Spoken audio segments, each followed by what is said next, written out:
আর মাত্র কয়েকদিন পরেই কোরবানির ঈদ, এবং এই ঈদকে সামনে রেখেই কিন্তু আমরা জানি কোরবানির ঈদের যে পশু অর্থাৎ গবাদি পশুর প্রয়োজন হয়, এবং সেই ঈদকে সামনে রেখে আমরা যদি একটু দেখানোর চেষ্টা করি যে এই মুহূর্তে যে রাজধানীর গাবতলী পশুর হাট, সেই হাট কিন্তু জমে উঠতে শুরু করেছে।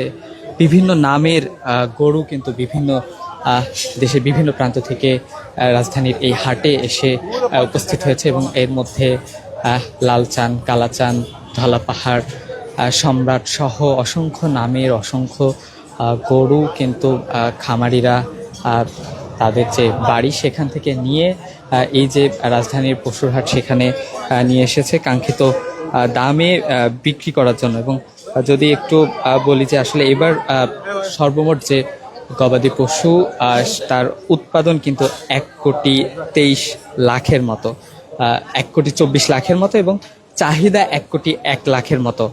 এবং এর মধ্যে কিন্তু যে কোরবানি পশু মজুদ আছে তার 56,95,00,000 গরু এবং মহিষ, 66,32,000 ছাগল, এবং 5,000-এর মতো অন্যান্য বিভিন্ন দুম্বা, মহিষ, উট সহ অন্যান্য যে প্রাণী সেগুলো মজুদ করা হয়েছে। আমরা যদি একটু ঘুরে দেখানোর চেষ্টা করি আসলে যে গরুর হাট সেটি কিন্তু বিভিন্ন জায়গা থেকে খামারিরা বিভিন্ন নামের, বিভিন্ন বয়সের, বিভিন্ন সাইজের গরু কিন্তু নিয়ে এই মুহূর্তে যে রাজধানী গাবতলী পশুহাট সেখানে উপস্থিত হয়েছে। যদিও এখনও আসলে কোরবানির ঈদের বেশ কিছুদিন বাকি আছে, এবং ঢাকায় মূলত যে সময়টাতে আসলে গরু কেনা বেচা হয় সেটি কিন্তু ঈদের 1 দিন বা 2 দিন আগেই কিন্তু কেনা বেচার যে ধুম সেটি পড়ে যায়, এবং ঢাকা শহরে আসলে যে রাখার জায়গাটি না থাকার কারণেই কিন্তু এমনটি হয়। আমরা একটু কথা বলার চেষ্টা করব, আসলে অনেকেই ইতিমধ্যে গরুর হাট পরিদর্শনে এসেছে, দেখতে এসেছে, একটু আমরা কথা বলার চেষ্টা করব। একটু কথা বলি ভাইয়া, আজকে কি প্রথম এসেছেন? জি, আজকে প্রথম এসেছি আমরা দেখেছি অনেক বড় বড় গরু, কিন্তু আগের বারের মতো এত গরু নাই। এখন আমরা আশা করতেছি আরো বড় বড় গরু আসবে। ইন্ডিয়া থেকে এসে আপনার শুনছি যে আসবে গরু সীমান্ত পার হয়ে। এটা একটা অযৌক্তিক একটা বিষয়, কারণ আমাদের দেশে খামারিরা তো আর পাবে না, ন্যায্য মূল্য পাবে না। এই জন্য এটা আমার কাছে একটু খারাপ লাগতেছে, কারণ সরকারের উচিত এটা বন্ধ করে দেওয়া সীমান্ত, আর বিজেপিকে একটু আরো সতর্ক হওয়া উচিত। এটাই আমার ছিল বক্তব্য। ধন্যবাদ। আমরা দর্শক কথা বলছিলাম একজন গরু দেখতে এসেছে এমন একজনের সাথে, এবং তিনি জানাচ্ছিলেন আসলে কৃষকদের যে ন্যায্য মূল্য সেটি পাওয়ার জন্য কিন্তু ভারতের যে চোরাচালান অর্থাৎ বর্ডার ক্রস করে গরু নিয়ে আসার যে প্রবণতা সেটি বন্ধ করতে হবে। আমরা একটু যদি দেখানোর চেষ্টা করি আসলে এই শাড়িতে কিন্তু বেশ বড় বড় সাইজের বেশ কয়েকটি গরু রয়েছে, সেটি কিন্তু আমরা দেখতে পাচ্ছি। এবং একটু আমরা এখানকার যারা আছেন তাদের সাথে একটু কথা বলার চেষ্টা করব, আসলে কেমন দেখছেন বাজারটা সেটি নিয়ে একটু কথা বলার চেষ্টা করব। একটু কথা বলি চাচা, কেমন দেখছেন এবারের বাজার? বাজার ইনশাল্লাহ মোটামুটি ভালো, একবারে খারাপ না। কতগুলো গরু নিয়ে এসেছেন? গরু নিয়েছি মোটা 14টা। জি। সর্বোচ্চ কত দামি গরু আছে আপনার? সর্বোচ্চ এখানে ওই বড়টা আছে মোটামুটি 18 লক্ষ টাকা। তারপরে এই যে সাদা কালো এই দুটো আছে 9.5 লাখ টাকা, একটা আছে 8.5 লক্ষ, তারপরে 5, 5.5, 4.5, 2.5, 180। কি আশা এবারে? এবারকার ইনশাল্লাহ আশাটা মোটামুটি ভালোই থাকার কথা। আল্লাহর রহমতে মোটামুটি দাম মোটামুটি হবে এবার, আশা করা যাচ্ছে। সরকারের পক্ষ থেকে আসলে বলা হচ্ছে যে 22 লক্ষ গরু উদ্বৃত্ত থাকবে, অর্থাৎ অতিরিক্ত আছে। আপনাদের এটা নিয়ে কোনো মতামত আছে কিনা? আসলে কি হতে পারে সেটা বলছে ঠিক আছে, কিন্তু গরুর ধরবে গেলে হয় না, আবার কিছু আছে, কারণ সব জিনিসের দাম বেশি। গরু অনেক লোক বানাতে পারে নাই, গরু এখনো দেখা যাচ্ছে যারা ভরার গরু নালে তো বাংলাদেশে ঘাটতি পূরণ হয় না, ঠিক আছে। সেই হিসেবে দেখা যাচ্ছে বলে তো ভরার গরু আসবে না, যদি আসে তাও মোটামুটি দাম খারাপ হবে না, ভালোই হবে। হাটের কোনো অব্যবস্থাপনা দেখছেন কিনা? না, তা নয়, খুব সুন্দর ব্যবহার এটি আছে। মানুষের চাই চলেন ইনশাআল্লাহ, সবাই স্বাভাবিকভাবে চলছে। আপনার নামটা যদি একটু বলেন। আমার নাম মোহাম্মদ সালেক।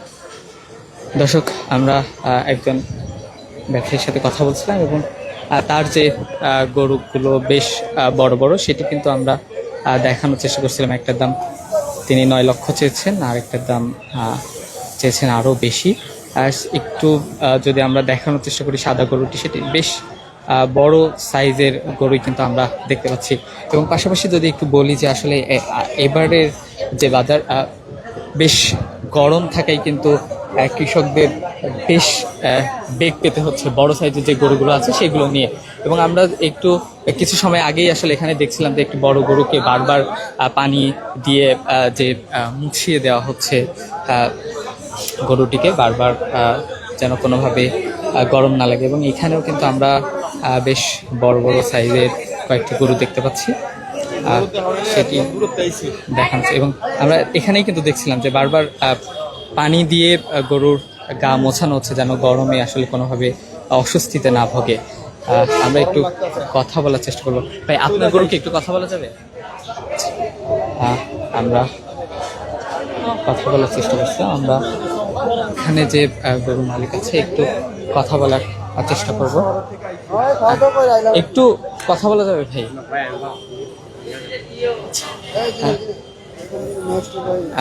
দর্শক, আমরা কথা বলার চেষ্টা করছিলাম এখানে যে গরু মালিক আছে তাদের সাথে কথা বলার চেষ্টা করছিলাম, যদিও তারা কথা বলতে আসলে রাজি হয়নি। আমরা অন্য একজন কৃষকের সাথে কথা বলবো। এবং আমি যেমনটি বলছিলাম আসলে এবার গরুর হাটে কিন্তু এবারও প্রতিবারের মতো বিভিন্ন নামের গরু ইতিমধ্যে দেশে বিভিন্ন প্রান্ত থেকে এসেছে এবং সামনে আরও যেহেতু সময় বাকি আছে আরও গরু আসবে তেমনটি আশা।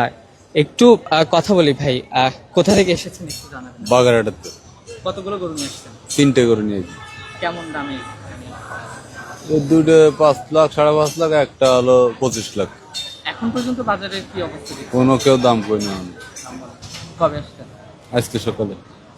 কি মনে হচ্ছে এবার প্রত্যাশা পূরণ হবে? কি মনে হচ্ছে কোনো খদ্দের পাতে আসি না, এখনো কিছু বলি নাই। নিজের পালন করা গরু? জি। হাটের আসলে কোনো অবস্থা দেখছেন কিনা? হুম। দর্শক, কথা বলছিলাম বাগেরহাটের খামারির সাথে। তিনি 3টি গরু নিয়ে আসছেন এবং এখন পর্যন্ত কোনো দাম বলেননি, সে তেমনটি জানাচ্ছিলেন। এই ছিল আসলে। আমরা আরেকজন দর্শকের সাথে কথা বলবো যিনি আসলে একটু কথা বলা যাবে?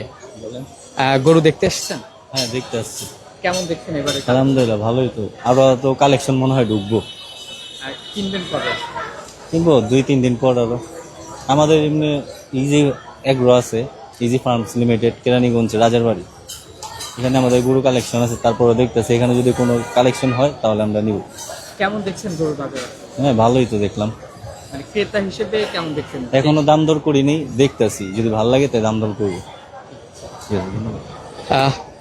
কথা বলছিলাম আরেকজন ক্রেতার সাথে, যদিও তিনি আজকে দেখতে এসেছেন তেমনটি জানাচ্ছিলেন। তো এই ছিল আসলে গরুহাটের সর্বশেষ পরিস্থিতি। সাথে থাকার জন্য ধন্যবাদ সবাইকে।